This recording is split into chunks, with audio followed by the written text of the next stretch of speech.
This is Beekeeper Confidential, a show about the curious lives of bees and their beekeepers. I'm your host, Mandy Shaw.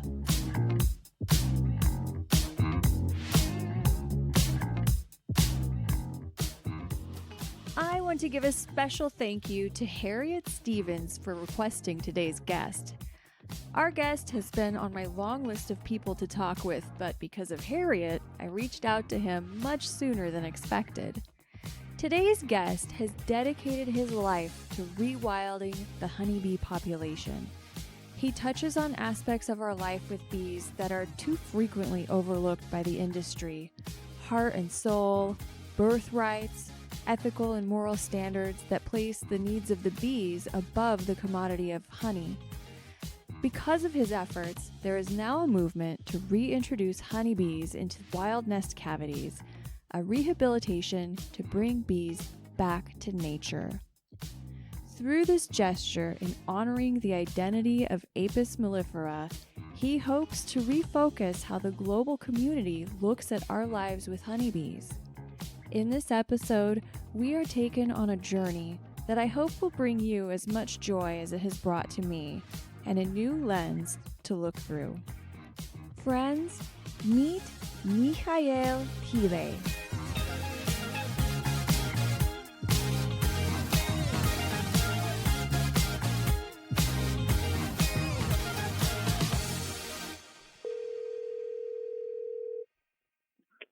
Hi. Hi, how are you? I'm good, thank you. How are you doing? I am good. I spent the last half hour sort of finding just the right spot to sit down and talk with you. I've settled on a very sunny spot out in my garden, surrounded by lavender, yarrow, and Shasta daisies. And I have a hen that hatched some eggs 2 weeks ago. And so Mama Hen is here with her babies, and they're foraging around, and it's just a really nice spot to be. That's wonderful. Yeah. That sounds just perfect to talk. I will try to match that by stepping outside the house. Yes, Sitting on the porch. I call it the mobile recording studio. And I had thought about finding a place near one of my beehives to sit, but here in the garden, there's plenty of bees coming and going, so that'll work. Yes. So tell me, you are in the Portland area, is that true? Yes. And we met, 2 or 3 years ago. You came and did a seminar with Portland urban beekeepers. The seminar that you did for us is still talked about. It still has a lasting impact on our members, and I know that we had a lot of people from the Preservation Beekeeping Council in attendance. Yeah. And I think that, one of the things that people really enjoyed about your talk is that your approach to working with bees is completely different than what we're used to. Mm-hmm. Yeah, no, thank you for that compliment. That people really felt like it was inspiring and moving in on maybe different ways. And I'm happy to hear that. That's really great feedback. So when I go somewhere to listen to a speaker, to be moved, and that it's relevant to what I do, and that it's kind of engaging, possibly even after the presentation, that there are things that takeaways for further contemplation and exploration, and if it makes you just evaluate what is and makes you curious to try other things, that's really beautiful. I think one of the things that I remember you saying that has really stuck with me is when you talked about the birthrights. Mm-hmm. And that's something I get chills just thinking about it. I've never heard anybody talk about bees in that way before. Yeah, it's really a powerful place, a powerful vantage. I mean, that's really what it comes down to. It's so tempting to look into certain areas of our life, and in this case, it may be apiculture, and to have a narrow vantage, or not being aware of anything outside or right very close to our default vantage. And it's kind of a challenge in this time we live in. We are so conditioned in a certain way that it doesn't encourage necessarily to branch out. Right. We inherited a mechanical worldview, and this is kind of in the process of falling apart. Mechanics, right? Mm-hmm. New things can come up, and those are not really new things. Those are just things we lost track of, and they were not in our awareness, like birthright. Our standard beehive boxes, those really are no comparison to the hollow of a tree. Right, exactly. It's very, very true. I think, what is always quite rewarding is to study, we could say, instinctual preferences. We can say it's rewarding to understand the biology, but also the emotional realm of honeybees, and to see what are the instinctual preferences, what are natural conditions, because that is something which will reveal everything we need to know if we wanted to be steward and also respectful and ethic and moral steward. And it can be so simple. We just observe, we just research honeybees in the wild, how Apis mellifera lived for millions of years. And the first thing we'll see is that they lived in the womb of trees. Mm-hmm. So they were enveloped by another being. They wouldn't even live within something which is dead, but the main nest site was within another being. They're kind of almost like a twin being living together with trees. And the beauty of this of witnessing honeybees in the wild is that we can look at it on different dimensions, on different levels. So we can look at the physics of it, like, for example, what kind of qualities do tree nests represent? What kind of features have they integrated? So the physics would be, for example, insulation value or nest volume. Yes. And those are things Michael Thiele has written quite a lot about it. And it's really amazing to see studies which compare thin-walled Langstroth hives with well-insulated log hives or nests in trees, and what it does on a physiological level. Mm-hmm. And what's his name? This English guy, he wrote a paper. I can't remember his name right now. However, he looked at clustering, that for mainstream beekeeping, the clustering is kind of within the range of normal. That, everybody tells you once it's really cold, they cluster. Mm-hmm. But Mitchell, his name's Mitchell. But when he looked at this, he realized that clustering in natural tree cavities and natural arboreal nests for honeybees, that clustering is very much kind of a survival gesture.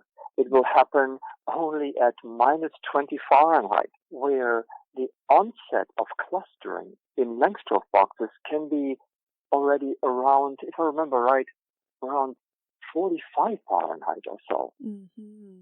And what does clustering mean? Clustering, as it turns out, is not something normal within the metabolic range or the gesture of this animal. It is really shivering. It's just like us too. If we are so cold that we walk through our day with goosebumps because we're so cold, that's not good for us. That will have an impact on our health. So, and also, if you look at the microbiome, it has an impact on the microbiome of Apis mellifera when it goes into clustering, because temperature this animal, everything is so sensitive to temperature ranges. Just think, like Professor Jürgen Tautz from Würzburg, Germany. He wrote this beautiful book, The Buzz About Bees, and where he could show, right, that minute temperature differences within the brood nest would make different bees from different temperature, hatching from different temperature zones would be completely different. And we're talking about a fraction of 1 Fahrenheit. Wow. That tells us how temperature governs physiology, metabolic processes, and determines skill sets and other things. It's just mind-boggling. And you see, we're getting all the way into it right away. The moment we realize those things, then the next simple step is, okay, so how can I provide for this animal in a way that all of this is covered? And then I look at the Langstroth hive, and the insulation, the R value is under 1, 3/4 inch wood. And it's pretty obvious now that I see they would be too cold or too warm, that outside temperature fluctuations are transmitted right away into it. There's no buffer. There's no protection. And so you see, once you see that, it's like, okay, I have a Langstroth hive, but it is not allowing me to provide for this animal. And so what can I do? And then in that moment, it becomes so exciting and creative. Mm-hmm. And also, it's this moment where we become a different kind of steward. Because now we allow ourselves to step outside of the box which was handed down from generation to generation to us, And now, like we said in the very beginning, our awareness has broadened, and now how can we mirror that in hardware and also in management? It's so simple. As backyard beekeepers, we are able to make modifications to our hives and get creative with solutions to this problem by providing better insulation. And also there's a trend now of providing eco floors in hives to provide space for more organisms to live, sort of in a similar way that they would in a tree. Yes, I think you're completely right. I fully agree with that as backyard beekeepers, as individuals, we have the luxury of more freedom because we're not tied to any kind of larger agricultural systems. Yes. And also we live with a smaller number of bees probably, and that shows strongly when I presented in Holland last fall at that Learning from the Bees conference. Oh, yes. And it was a conference which brought together small-scale beekeepers, backyard beekeepers, scientists, activists, and so forth, artists. And it was very powerful to have put all those people together so that the scientists could hear from backyard beekeepers and vice versa. Mm. And there was no monetary interest in there, no lobby interest approaching scientists and universities, but it was really for the benefit of honeybees. And we all were trying to solve problems. And the scientists were really interested in learning from people in the field what was happening. They also were exposed to lots of innovation because that's where innovation is happening. Small-scale beekeeping, backyard beekeepers, people who just branch out. Do you think that science has been too focused on the industrial part of beekeeping? Oh, God, yes. I mean, you go to UC Davis here in California, and this is just, that's not research what is done there. This is so tied to the agricultural community, to all the big money, big pharma. That's where the funding comes from. Mm-hmm. And you see it. It's very clearly. This is very unfortunate that research is tied to funding, which is coming from an industry which is not really interested in the benefit of research to the honeybees, but to the industry. I'm paraphrasing a little bit, but you know what I mean. Yeah. But you see it right away, but then you have more independent researchers like Thomas Thiele, for example, and you'll see very different research, very different data, very different focuses and studies come out. What was beautiful at some point in that conference in Holland was to see that the researchers and people like you and me in the field, we all had discovered so much congruence. For example, allopathic treatments.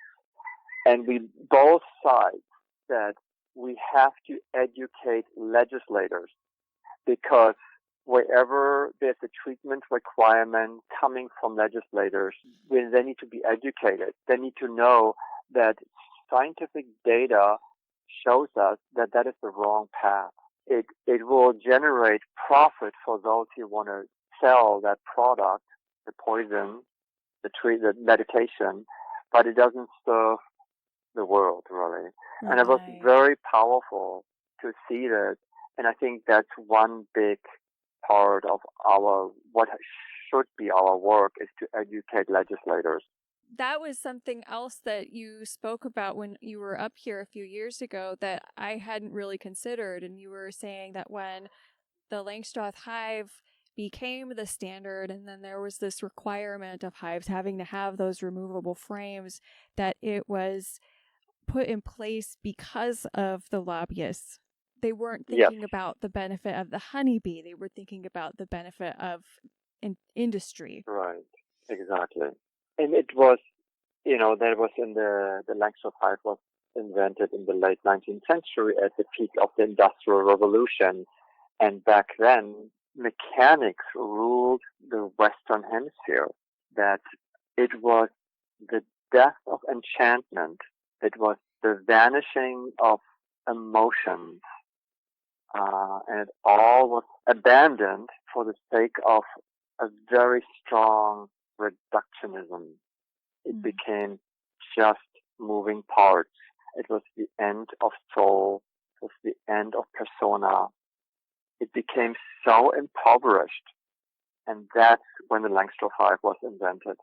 And that was the new paradigm, movable frame. And I often think in terms of it was eliminating a vision, a vantage, and an awareness. And that was then the new normal and the really preferred mode of operation. And right during that time frame, bees in the Langstroth hive, in this very modern new system, bees got sick with brood diseases. And the old-fashioned beekeepers back then, who had their bees in skeps and logs and you name it, they called that the beekeepers' diseases, because they saw that the foul brood, or brood diseases in general, were actually induced by management techniques and that new hive system. And like you mentioned, lobbying and other forces finally convinced legislators to adopt those regulations, which at this point I believe all states in this country adopted. And that requires to have movable frames in the brood nest, which Professor Jürgen Tautz calls the social uterus. So it is, to us, it seems quite normal, right, to have movable frames in hives. And yet that is a relatively new phenomenon. And like I said, the moment you quote Jürgen Taus as a professor of entomology, calling it a social uterus, you may hesitate a moment in opening up your hive and shuffling around frames in the brood nest. Anyway, just coming back to diseases, the regulation then required movable frames in the brood nest so one could inspect for brood diseases. And so to sum it up, instead of outruling the causes of brood diseases, they went with the requirements of movable frames. So it completely missed the point. It did not address the cause of diseases at all. And that's what we live with.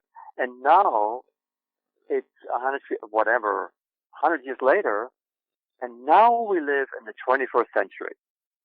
We live in a time where contemporary biology, life sciences, are going through a huge shift, similar to physics in the 1920s.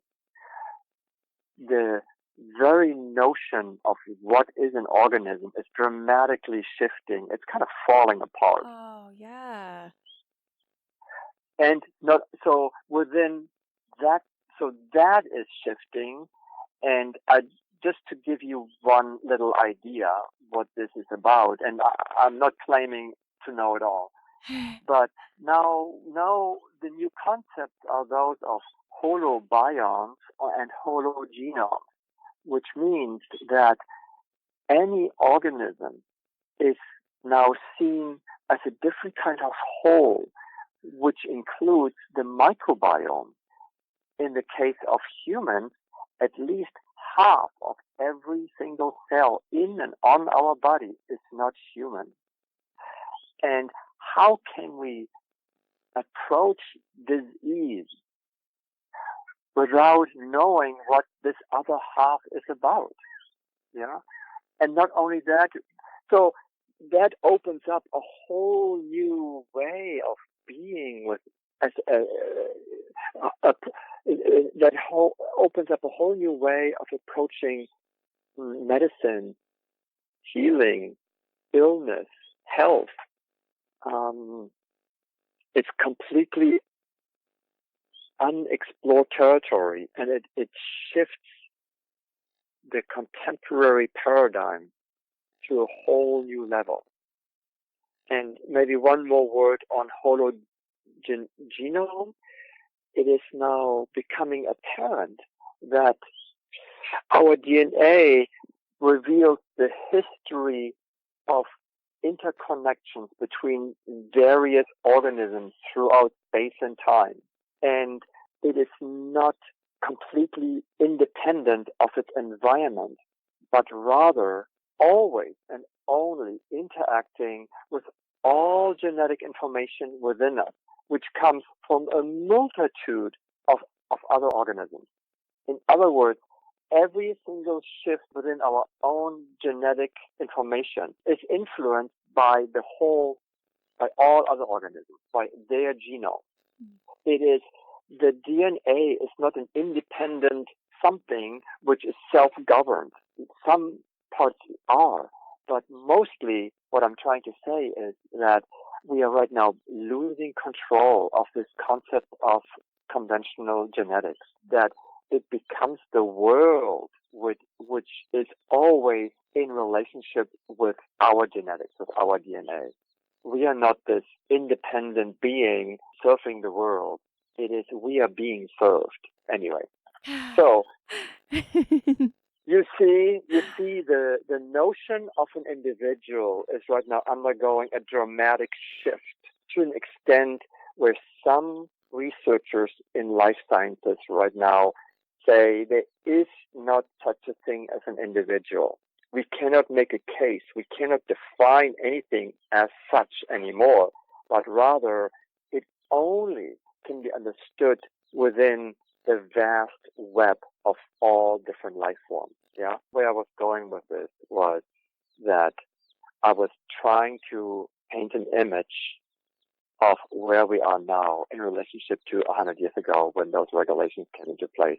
Yeah. And the first leg is the radical shifts within life sciences on one side, on one hand. On the other hand, it is we entered the sixth extinction.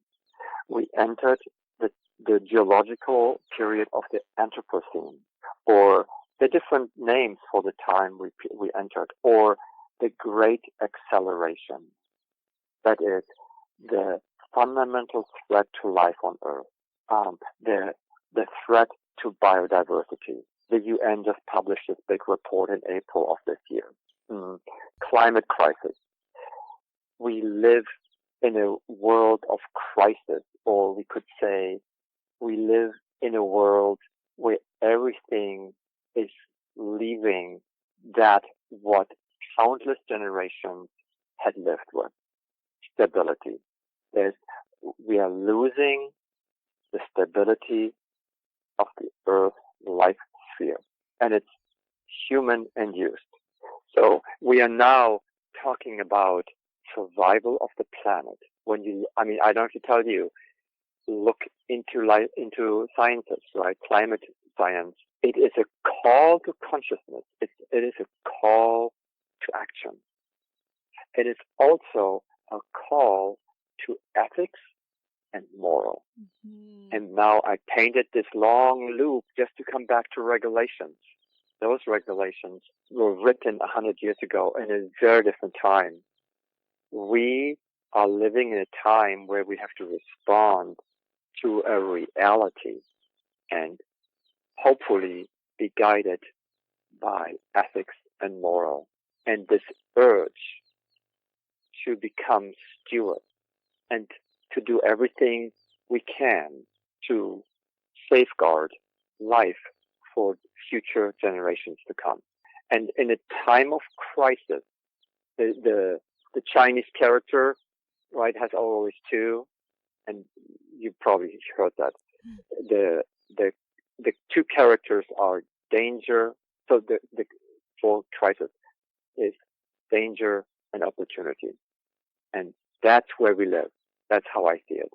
We live in a time of opportunity, in a time of creative opportunity, where, like you said earlier, backyard beekeepers are on that edge of freedom to walk, to move with that creative opportunity, mm-hmm. and to realign certain things back, to integrate that birthright we spoke in the beginning about, to integrate the parameters of this birthright back into our stewardship towards Apis mellifera.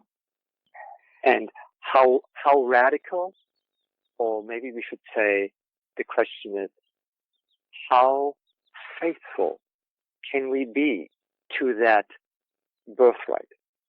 Can we really follow it and put this and grant that birthright again? So that's, I think, one aspect of our contemporary life, which is really important to keep in our awareness, that what people call beekeeping, Apis mellifera, is not about honey anymore. We passed that time frame. Yes. That door is closed. Yes. And a new door opened. And I think it's a really beautiful one, which is to learn about this animal, this being, in a very new way. The moment we drop the commodity thinking, the moment we drop the how much honey can I get, mm-hmm. and enjoy that, what opens then, that will reveal something which is way beyond the enjoyment of honey. It is very close to soul and heart, and to a lot of our fundamental questions of who am I and what can I do in this world? How can I serve in this time of opportunity and crisis? And you have certainly responded to that call by engaging the community in a totally new and different way.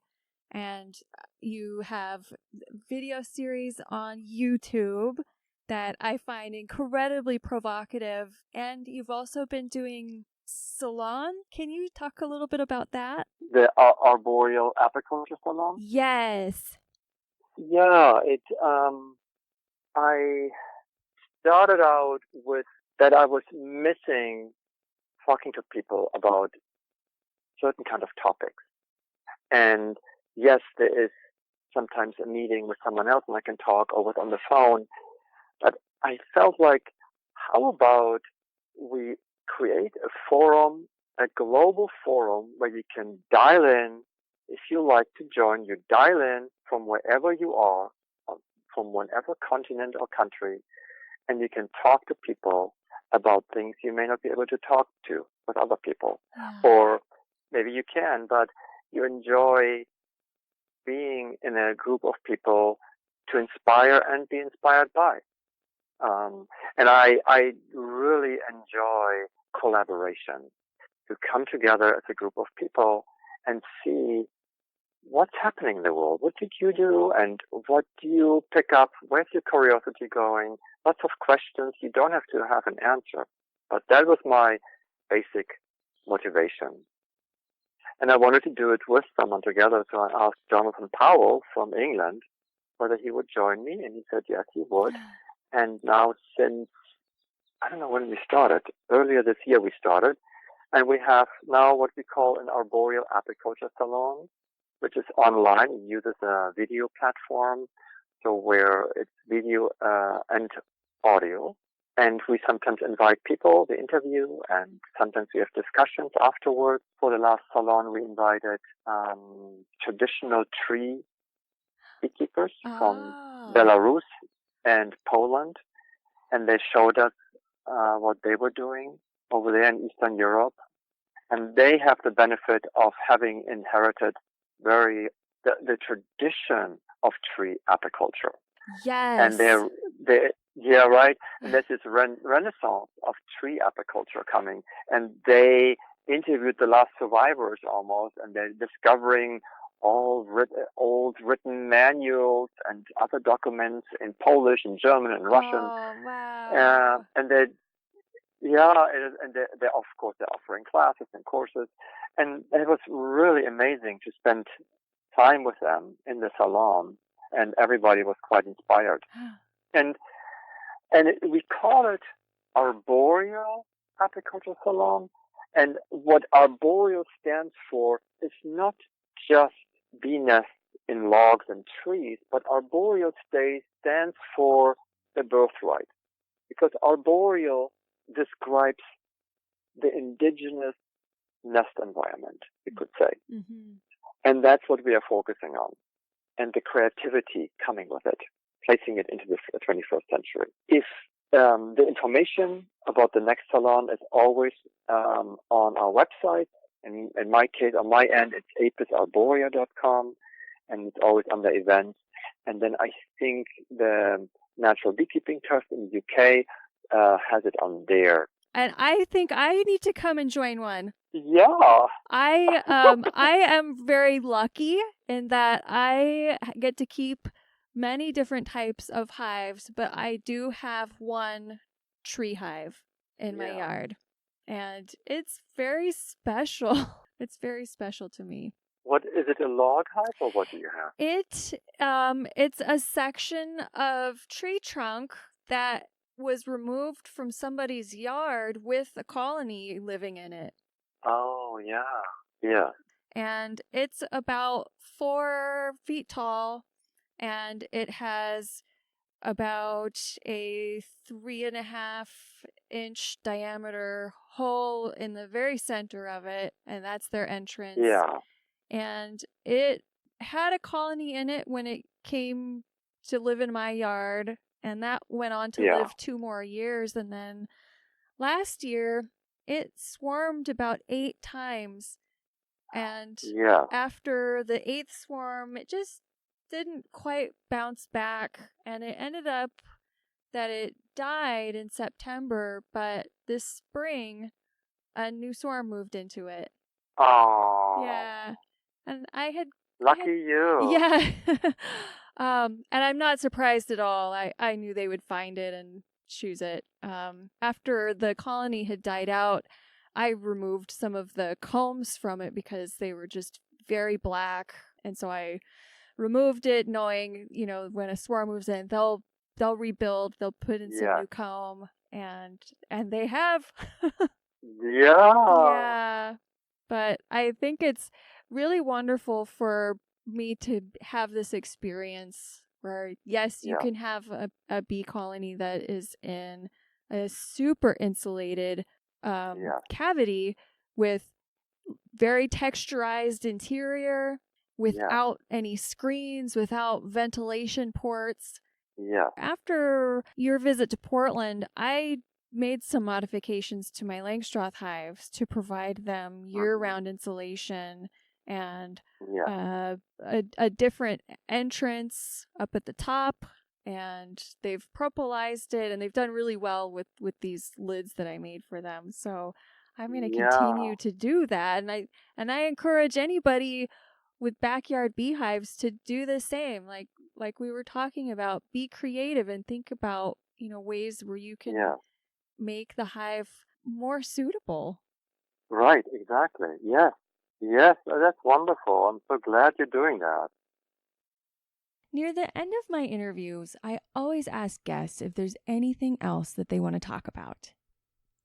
To think about sentience and our relationship with honeybees, and to illustrate what I'm trying to say and point to is, let's say you are with another animal which has a face, like chickens, even more pronounced in mammals, like cats and dogs or horses. So, do you have a dog or cat? I do. I have a dog. Okay. So, what's her or his name? Winnie. She's a little terrier. Winnie? Yeah, she came from the shelter. Okay. So, there's Winnie, and when you see Winnie's face, you know right away what's happening, because Winnie is communicating also through her face in such a pronounced and strong way that we know exactly whether Winnie is thirsty, happy, not happy, wants something, doesn't want something, doesn't like something, all of that. So there is this phase which allows us to have that kind of intimate communication. Yeah, but it's also that phase. Only because Winnie has a face, it is so easy for you to know how to care for her, to do what she needs, to recognize what she needs. And also, of course, for her to tell you things. I would say that we can feel, observe, perceive, and act on sentience. That we know Winnie's feelings and her psyche. All those things we know, you know. And I would make a case for applying all of the above to our relationship with Apis mellifera. That when we go to our bee, not to get lost in the hardware, not to get lost and blinded in some sort of management, but first to develop a relationship which represents sentience. I find it really important, and it is a game changer. It makes you become a different person, but also it helps to reveal who this being truly is. And maybe one more little add-on.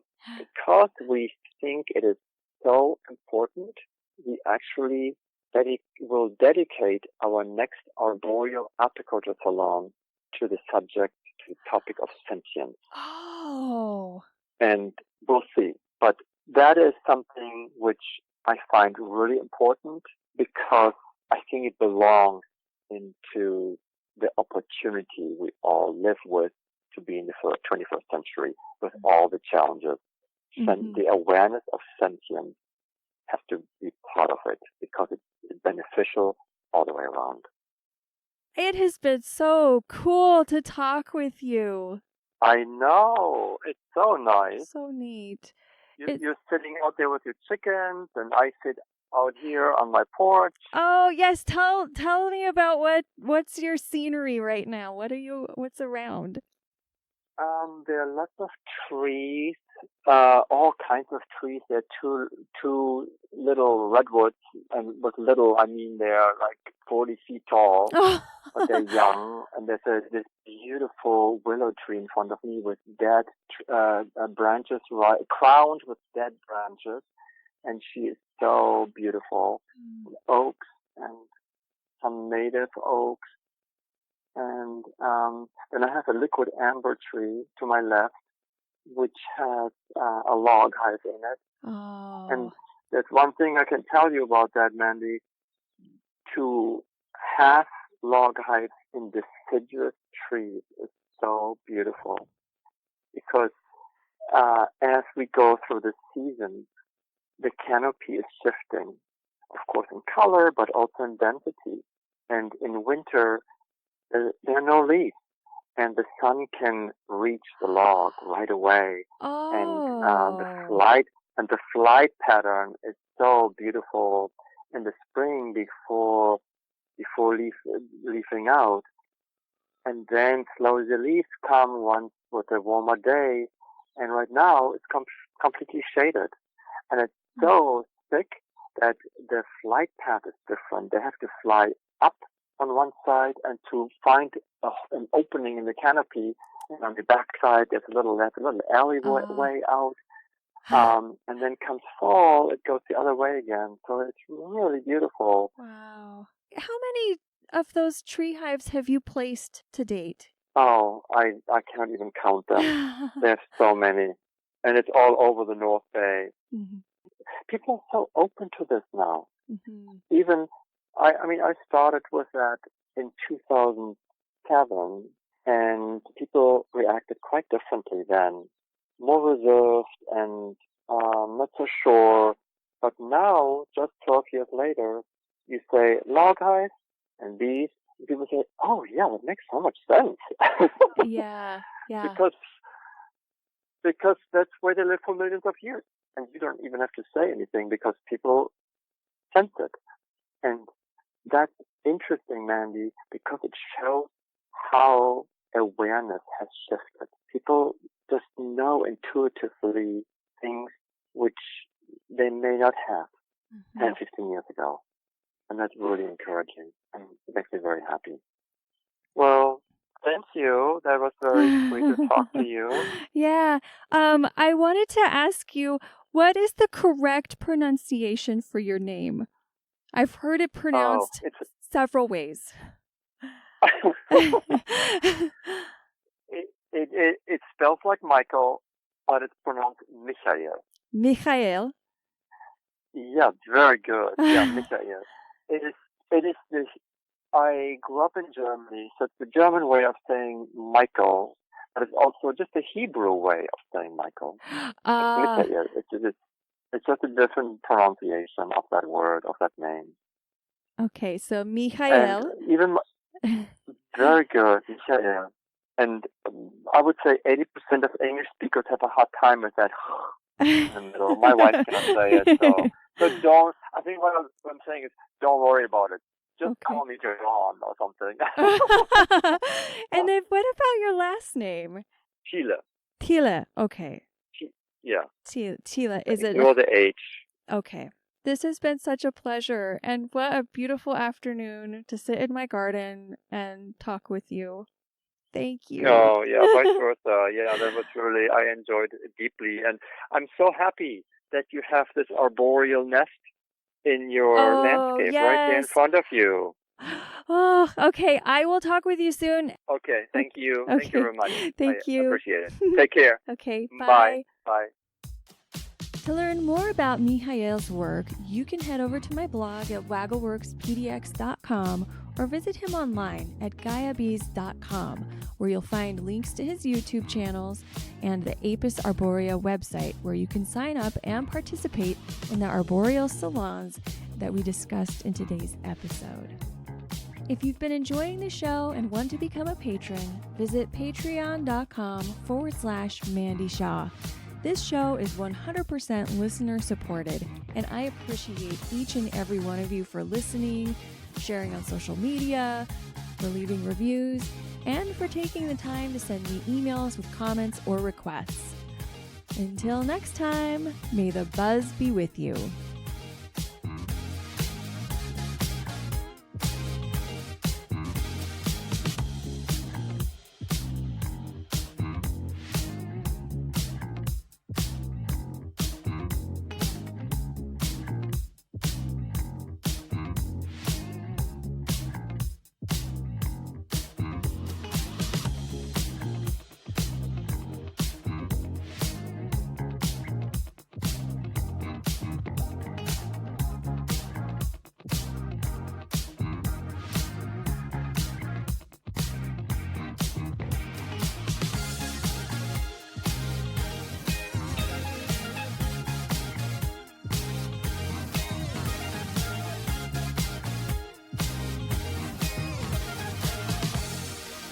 Beekeeper Confidential is a Waggleworks production and is written and produced by Mandy Shaw. The chickens that I had told you about, they hopped over the fence into the neighbor's yard while we were talking. Oh, they have broadened their awareness.